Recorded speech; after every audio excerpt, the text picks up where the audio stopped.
नमस्कार। आज मैं फिर आपके सामने अपराध की एक और घटना लेकर आया हूँ। लेकिन आज दीपावली की श्रृंखला का मुख्य त्योहार है। आप सबको दीपावली की ढेर सारी शुभकामनाएं। बहुत बहुत शुभकामनाएं पूरे किस्सा गोई परिवार को। आज ही का पर्व मुख्य पर्व है दीपावली की श्रेणी के त्योहारों में। आज का पर्व मुख्य रूप से लक्ष्मी के पूजन का पर्व होता है। कार्तिक मास की अमावस्या को ही समुद्र मंथन से मां लक्ष्मी प्रकट हुई थीं, जिन्हें धन, वैभव, ऐश्वर्य और सुख समृद्धि की देवी माना जाता है। इस दिन मां लक्ष्मी के स्वागत के लिए दीप जलाए जाते हैं, ताकि अमावस्या की रात में अंधकार में दीपों से वातावरण रोशन हो जाए। एक बार फिर से आप लोगों को दीपावली की बहुत ढेर सारी बधाइयाँ। आज का वाकया 2021 का है,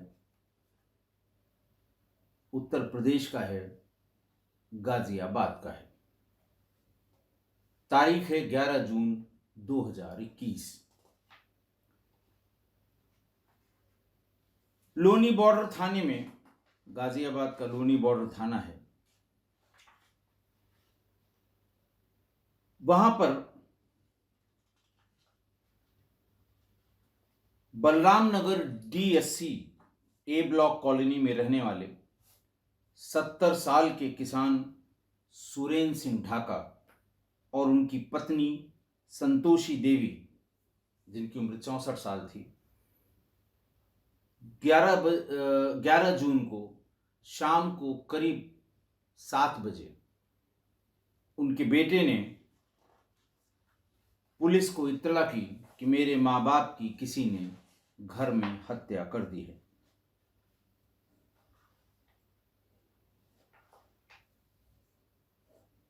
रवि, जो उनका बेटा था,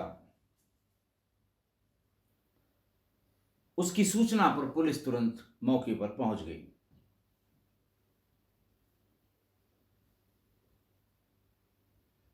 रवि के बड़े भाई गौरव की 2 साल पहले मृत्यु हो गई थी। पुलिस ने उससे डिटेल पूछी तो उसने बताया कि सुरेंद्र सिंह ढाका जी ब्याज पर पैसा देने का काम करते थे और उनकी पत्नी एएनएम के पद से 3 साल पहले रिटायर हुई थी। 2 ही बेटे थे, गौरव और रवि।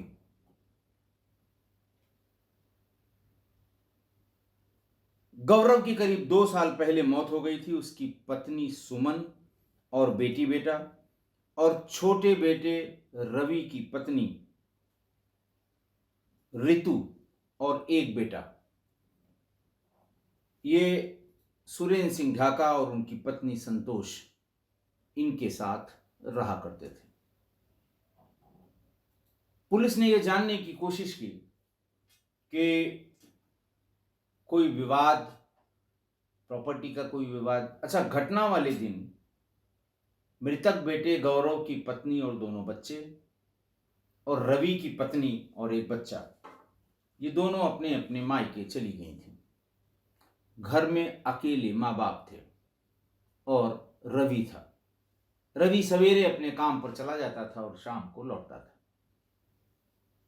खैर, पुलिस ने पंचनामा करके लाश को पोस्टमार्टम के लिए भेज दिया। पोस्टमार्टम के बाद जो उसमें time of death postmortem report में आई, दोनों की मृत्यु स्ट्रेंगुलेशन से हुई थी, ऐसा पोस्टमार्टम रिपोर्ट में बताया गया। और जो टाइम आया उससे ये लगा कि घटना 10 से 11 बजे दिन के बीच में की गई थी। बेटे रवि से बार बार यही सवाल पूछे जा रहे थे कि तुम कितने बजे गए थे, कहां गए थे और कितने बजे लौटे। वो हर बार जो उसने दिमाग में अपने सोच रखा था वही जवाब दे रहा था। पुलिस वालों को कुछ शक तो हो रहा था, लेकिन चूंकि उसके जवाब में कोई बहुत ज्यादा विरोधाभास नहीं मिल रहा था, इसलिए उस पर बहुत ज्यादा शक पुलिस को नहीं हो रहा था। पुलिस ने जब कई बार पूछा कि तुम 10 बजे, तो उसने एक साइट का नाम बताया कि साहब फलां कंपनी की फलां साइट पर मैं इतने बजे गया था। यही बात वो बार बार रिपीट कर रहा था। किस गाड़ी से गए थे साहब? फलां जगह से टेम्पो पकड़ी थी, फलां जगह फिर उसको बदला था, फलां जगह ऑटो रिक्शा ली और फिर मैं पहुंच गया। लौटे कब, उसका भी उसने पूरा वही रूटीन बता दिया। पुलिस आसपास के जो खराब कैरेक्टर के जो अपराधी थे उनके बारे में सूचना इकट्ठा करनी शुरू कर दी। तभी एक सब इंस्पेक्टर ने कहा कि साहब ये जहां जाना बता रहा है एक बार वो भी वेरीफाई कर लिया जाए। वो करीब घटनास्थल से 30 किलोमीटर की दूरी पर था, 25 से 30 किलोमीटर की जो साइट जिसके बारे में वो बता रहा था। पुलिस की एक गाड़ी, यानी थाने की एक गाड़ी, जो लोनी बॉर्डर थाना था इसका, उसकी एक गाड़ी ने जाकर वहां जब पता किया, वहां सीसीटीवी भी लगे हुए थे। तो ये पता लगा कि ये आया ही नहीं था उस दिन। पुलिस का शक अब धीरे धीरे पुख्ता हो रहा था कि हो न हो इसी बेटे से इन दोनों हत्याओं का मतलब है। इस बीच में उसकी पत्नी अपने बेटे के साथ और बड़े भाई गौरव की पत्नी अपने दोनों बच्चों के साथ, जब ये पता लगा कि उनके सास ससुर की हत्या हो गई, वो लोग भी भाग कर आ गए। पुलिस ने उनसे भी पूछताछ की। बड़े बेटे गौरव, जिसकी मृत्यु हो गई थी 2 साल पहले, उसकी पत्नी ने यह बताया कि साहब ये इस बीच में कुछ नाराज चल रहे थे। देवर अपने रवि की बात बताई।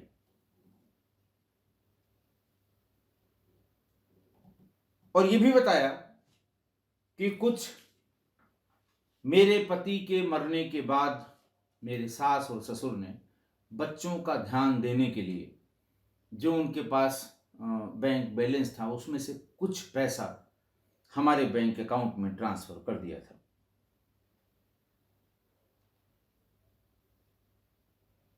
लेकिन साथ साथ ये भी बात थी कि पिछले 15 सालों से छोटा बेटा रवि अपने माँ बाप से बात नहीं करता था। उसकी पत्नी और बच्चे उसके माँ बाप के पास ही रहते थे, लेकिन वो खुद कोई बात नहीं करता था। कुछ शुरुआत से ही उसके मन में कुछ खोट था या मनमुटाव था या उसे कोई चीज बुरी लगी थी। जब पुलिस को उसकी इस बात की तस्दीक करने पे ये पता लगा कि वो झूठ बोल रहा है, उस दिन वो काम पर गया ही नहीं था। पुलिस थाने पर ले आई। फिर वही होना था जो होना चाहिए, वही हुआ जो होना चाहिए था। पुलिस ने हल्का हल्का गर्म करना शुरू किया। सारी बात सामने आ गई। उसने ये बताया कि मेरे माता पिता शुरू से ही मेरे प्रति, हालांकि मेरी पत्नी और मेरे बच्चों के प्रति उनका व्यवहार कभी भी बड़े बेटे की पत्नी और बच्चे से के व्यवहार से अलग नहीं रहा, लेकिन मेरे प्रति बहुत समय से मेरे माँ बाप का व्यवहार अच्छा नहीं था और इसी वजह से मैंने पिछले बहुत सालों से उनसे बोलना छोड़ दिया था। तो ये पूछा गया कि भाई अगर 15 साल से नहीं बोल रहे थे,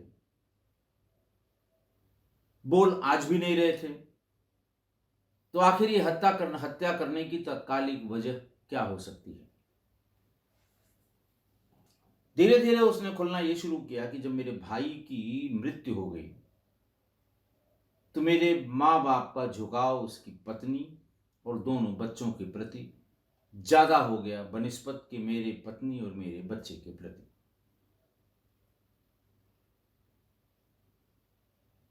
मुझे यह भी सूचना प्राप्त हुई कि उनके पास जो तमाम जमीनें थीं उसका एक बड़ा हिस्सा वो मेरी भाभी के नाम लिखना चाह रहे थे और उसके डॉक्यूमेंट भी तैयार करा लिए थे। तब से मैं इस फिराक में था कि इसके पहले कि वो हिस्सा, ज़्यादा बड़ा हिस्सा, यानी हम उसमें जो जिसमें हमारा भी हिस्सा है, वो भी हिस्सा वो मेरे भाई की पत्नी और उनके बच्चों के नाम कर दें, उससे पहले ही इनको रास्ते से हटाना होगा, वरना ये कर देंगे। मेरी पत्नी भी बार बार मुझसे ये कहती थी कि कुछ व्यवहार में बदलाव आया है मेरे सास ससुर के। इससे मैं और डर गया। मैं करीब 20-25 दिन से अकेले होने की तलाश में था कि कैसे माँ बाप मेरे अकेले हों और मैं उनकी हत्या कर दूं। मेरी भाभी किसी शादी के सिलसिले में अपने मायके चली गई थी 3 दिन पहले, और उसी दिन रात में उनको आना था। और मेरी पत्नी बाजार चली गई थी कुछ सामान लेने के लिए मेरे बच्चे के साथ। मैंने सोचा इससे बढ़िया कोई मौका नहीं हो सकता। 11 बजे 10 बजे वो घर से निकला काम पे जाने के लिए, और 11 बजे वापस लौट आया। 10:30-11 बजे वापस आ गया। उसने सबसे पहले अपने पिता की चादर से गला घोंट कर हत्या कर दी। मां ने चिल्लाना शुरू किया। उसके मुंह में उसने तकिए की का जो लिहाफ, उसका जो कवर होता है, वो निकालकर उनके मुंह में ठूस दिया। पिता की हत्या मां के सामने ही की, और फिर प्लास्टिक की एक रस्सी से मां का भी गला घोंटकर उसकी हत्या कर दी। दरवाजे को भिड़ाकर वो चला गया। गया कहीं नहीं, उसी मोहल्ले में कहीं ताश पत्ती खेलता रहा। उसे ये उम्मीद थी कि आसपास के कोई न कोई लोग जो मिलने जुलने आते हैं वो भीतर जाएंगे, आवाज लगाएंगे, और जब उनको मृत देखेंगे माँ बाप को, तो अपने आप ही मुझे भी बताएंगे और पुलिस को भी बताएंगे। मेरी नजर मोबाइल पे बार बार पड़ी रहती थी कि कोई न कोई मुझे इस बात की सूचना देगा कि तुम्हारे माँ बाप की तुम्हारे घर में ही हत्या हो गई है। लेकिन कहीं से कोई सूचना नहीं आई। मतलब माँ बाप के मौत की खबर का इंतजार, जबकि खुद ही हत्या की हो, रवि करता रहा। जब 5 बजे तक कहीं से कोई सूचना नहीं आई, तो वो खुद घर पे पहुंच गया। दरवाजा खोला, रोने पीटने का नाटक करने लगा। मोहल्ला इकट्ठा हुआ। 112 नंबर को कॉल की गई। 112 नंबर से पुलिस आई, फिर थाने से पुलिस आ गई। और घटना की गंभीरता इसलिए भी थी, डबल मर्डर था, कि मेरठ के एडीजी जोन श्री राजीव सब्रवाल साहब भी मौके पर पहुंचे थे, बलराम नगर के उस घर में जहां पर इन दोनों बुजुर्गों की हत्या हुई थी।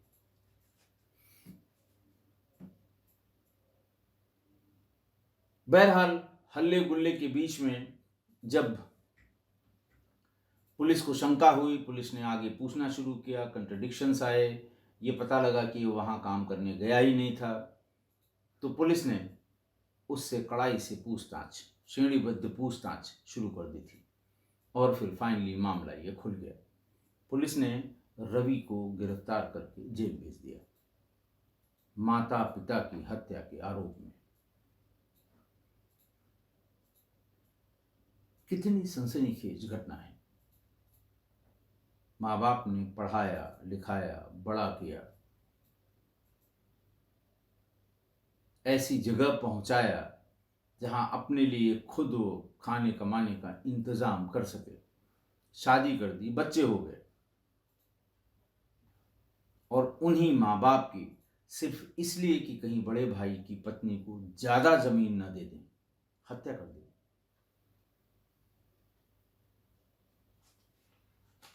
आज की घटना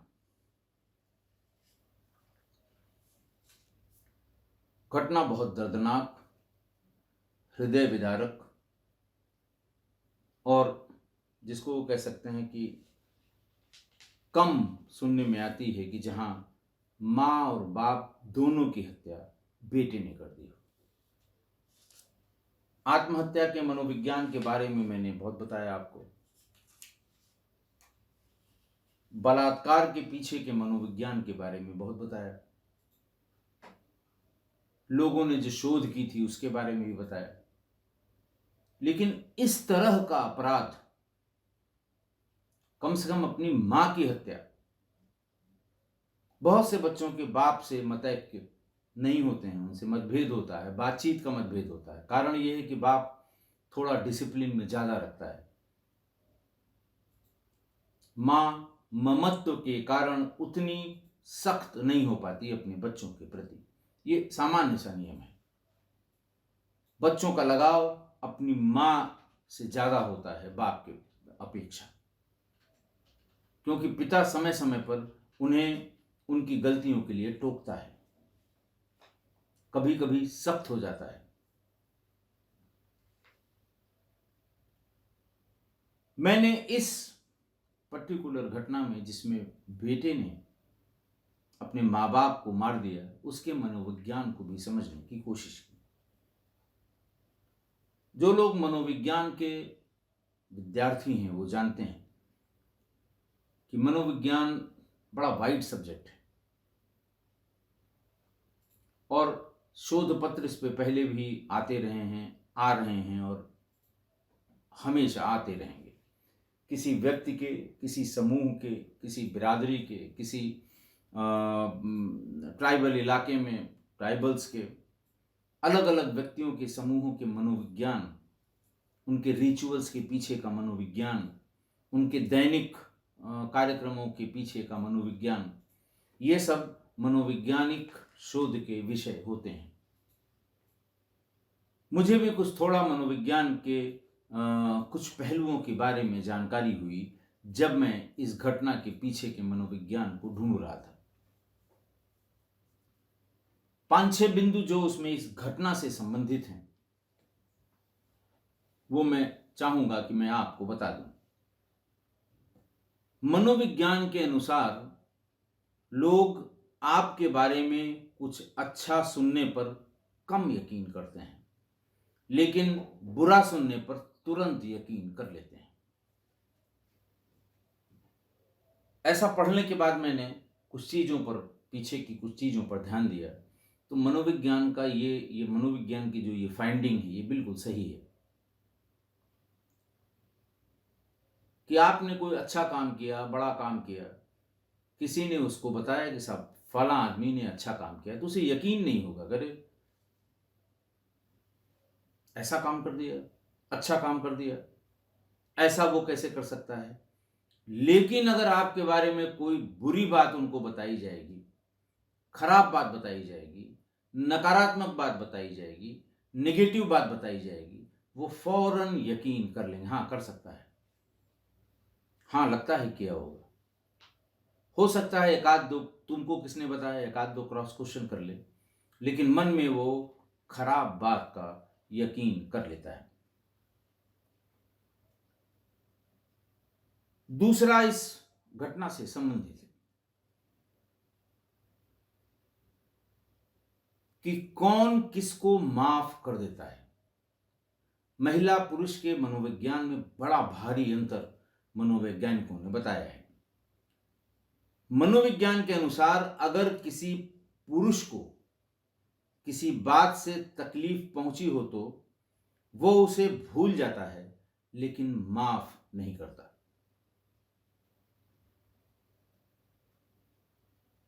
माँ बाप से झगड़े की वजह से, जैसे माता से उसका संवाद कभी बंद नहीं हुआ, छोटे बेटे रवि का, लेकिन पिता से वो 10-15 साल से नहीं बोल रहा था, उससे संबंध अच्छे नहीं थे।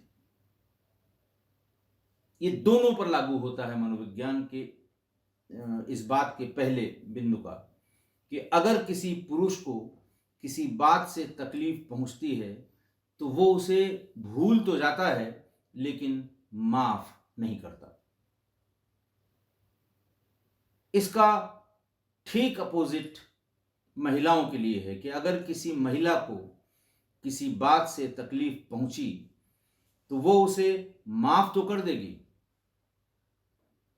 लेकिन भूलती कभी नहीं है।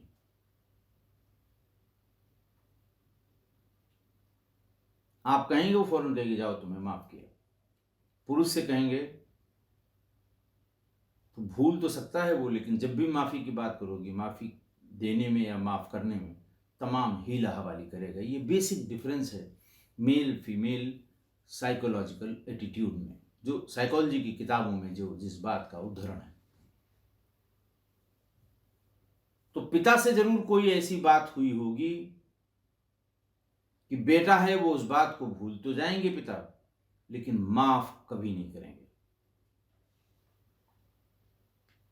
ये जो मनोविज्ञान का जो ये एस्पेक्ट है, मनोविज्ञान की जो ये फाइंडिंग है, इसको भी आप अपने आसपास चेक करिएगा, देखिएगा, अपने पर देखिएगा। ये बिल्कुल सही मालूम देता है। तीसरा है कि एक इंसान के लिए सबसे मुश्किल काम में से एक है खुद को ये समझाना कि अब उसे किसी की परवाह नहीं है। तमाम मैंने आपको अपराध की घटनाएं सुनाई हैं जिसमें कोई न कोई कॉर्नर होता है। ऐसा प्रतीत होता है कि उसने समझौता कर लिया, हार मान ली, घुटने टेक दिए, लेकिन वो अपने आप को ये नहीं समझा पाता कि चलो बात खत्म हो गई है और हमें किसी की परवाह अब नहीं है।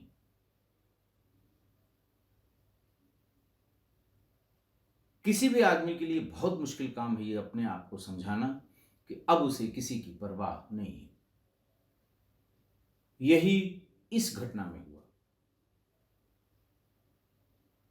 भाई उसके रवि की पत्नी और बच्चे उसके माँ बाप के पास रह रहे थे, वो खर्चा भी उठा रहे थे, पैसा भी उनके पास था, वो उन दो अपने बच्चों को, बहू को कोई तकलीफ नहीं होने दे रहे थे। वो चाहता तो अपने आप को ये समझा सकता था कि चलो ठीक है, दे दें, वो 3/4 उनको दे दें, मेरे बड़े भाई की पत्नी को। भाई की डेथ हो गई है, कोई कमाने वाला नहीं है, बच्चे उसके 2-2 हैं, लड़की भी है, उसमें शादी करनी है, तो कोई बात नहीं, जाने दो, हम क्यों इसकी परवाह करें। लेकिन यही बात समझना और अपने आप को समझाना बहुत कठिन काम है। अगला जो मनोवैज्ञानिक विश्लेषण है वो ये है कि 18 वर्ष से 33 वर्ष की उम्र के व्यक्ति सबसे ज्यादा तनाव में रहते हैं। तनाव तो मानव स्वभाव है, रहता ही है किसी न किसी बात को लेकर, लेकिन मनोवैज्ञानिक विश्लेषण ये कहते हैं, मनोवैज्ञानिक शोध ये कहता है कि 18 वर्ष से 33 वर्ष के बीच में व्यक्ति सबसे ज्यादा तनाव में रहता है और इस उम्र के बाद धीरे धीरे उसका तनाव कम होता जाता है। आप इसे अपने पर लागू करके देखिए। आप जिस भी उम्र वाले स्लॉट में हो सकता है आप 40 से ऊपर हो सकता है आप 25 से कम हो सकता है 25 से 33 के बीच के हों। सही असेसमेंट वही करेगा जो 40 के आसपास या 40 से ऊपर होगा कि क्या वो 18 से 33 के बीच में ज्यादा तनाव में जिया है, क्या अब वो तनाव उसका कम हो गया है। रवि के साथ भी यही हुआ होगा।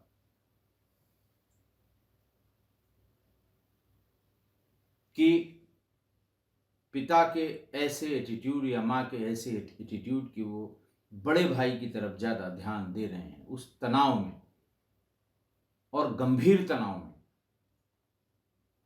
उसने ये कदम उठाया हो। 5वां बिंदु जो इससे संबंधित था कि आप अपनी भावनाओं को जितना अधिक छिपाओगे, दूसरे व्यक्ति के लिए आपको समझना उतना ही मुश्किल होगा।